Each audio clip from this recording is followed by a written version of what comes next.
Alright, what's going on, guys? So, we're going to discuss some terminating wires. These are your best friend. These can be bought at Harbor Freight, along with the hydraulic crimper. The heat gun, you can get that at Lowe's, Home Depot, wherever. It's just a generic heat gun. The heat shrink that we'll be using, ordered from Amazon. The lugs we're using, ordered from Amazon as well. And of course, we're using our own 1/0 CCA wire. So, always double check what length you need. I'm making these 28 inches for the purpose that I'm going to be using it for, which will be another video. But cut it. Real simple, real easy. Get that out of the way.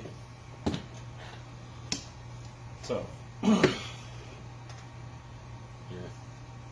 1/0 copper lugs. I think we ordered these from Cellterm. These are 5/8 diameter hole, 1/0. As far as being able to get the lug on, you can just take your cutters, just roll them around a little bit. Oh, maybe not quite enough. And ta-da! Get your little fray ends out. Not too big a deal. That's a hydraulic crimper. We're not going to go over soldering them. I don't have all the stuff to do a solder. So, the way I normally do it, I'll put the lug into the crimper, kind of cinch it down just to hold the lug, because it's never fun trying to situate everything all at once. I typically try to make the logo go in line with where we're actually going with it. Crimp it down.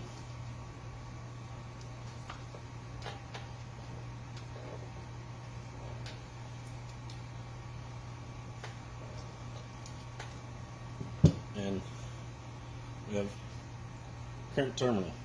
You can see the indentations and recesses. That way you know it's crimped. Since this is going to be a power wire, put our red heat shrink on it.